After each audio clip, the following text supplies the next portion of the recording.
మిత్రులకు శుభోదయం. లీలాసుకుడు రచించిన శ్రీకృష్ణ కర్ణామృతంలో ప్రథమాశ్వాసంలో చూస్తున్నాం కదా. ప్రథమాశ్వాసంలో 23వ శ్లోకం పరిశీలిద్దాం.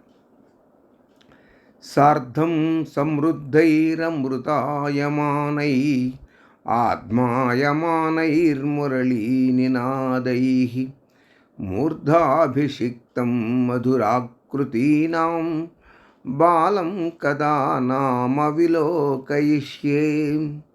మధురాకృతీనాం మూర్ధాభిషిక్తం బాలం కదా విలోకయిష్యే.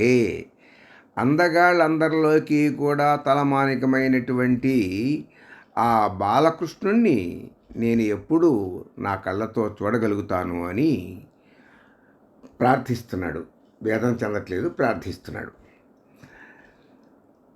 ఆత్మాయమానై తన చేత ఓదబడుచున్నదని, సమృద్ధై సంపూర్ణములైనవియు, అమృతాయమానై అమృతము వలె అత్యంత భోగ్యములైనవియు అగు, మురళీ నినాదై సార్ధం వేణుధ్వనులతో కూడినటువంటి, వేణుధ్వనులతో కలిసి మిక్కిలి శ్రావ్యంగా వేణువును అనేక విధాల అనేక స్వరములచే ఊదుచున్నవాడై, మధురాకృతీనాం సుందరమైన ఆకారము కలవారందరి లోపల మూర్ధాభిషిక్తం పట్టాభిషిక్తుడైన, అంటే అందరికీ కూడా తలమానికగా అందగాళ్ళందరిలోకి కూడా అందగాడైనటువంటి వాడైన అత్యంత శ్రేష్ఠుడైన బాలం ఆ బాలకృష్ణుని కదానామా ఎప్పుడు విలోకయిష్యే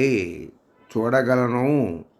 వీణుల విందు అయినటువంటి వేణుధ్వనులు నాకు వినిపిస్తున్నాయి, కానీ కన్నులకు విందైనటువంటి ఆ సుందరాకృతి మాత్రం నాకు కనపట్లేదు.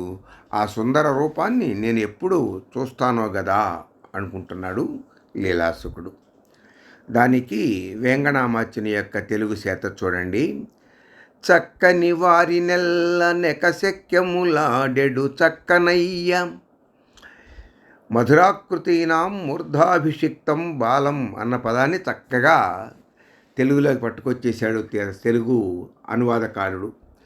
చక్కని వారి నెల్ల నెకశక్యములాడెడు చక్కనయ్య యై చొక్కుచు తానమానలయ శోభితగాన రసామృతంబు నల్దిక్కుల పిక్కటిల్లాం మురళిం పలికించెడి బాలునెన్నడో గ్రక్కునగాంచి ఎత్తికొని కన్నుల నొక్కుదుప తత్పదాబ్జముల్. ఆయన పాదాలకి నా యొక్క కన్నులను హత్తుతూ ఏనాడు ఆ బాలకృష్ణుని యొక్క దివ్య రూపాన్ని దర్శిస్తానో కదా అంటున్నాడు లీలాసుకుడు.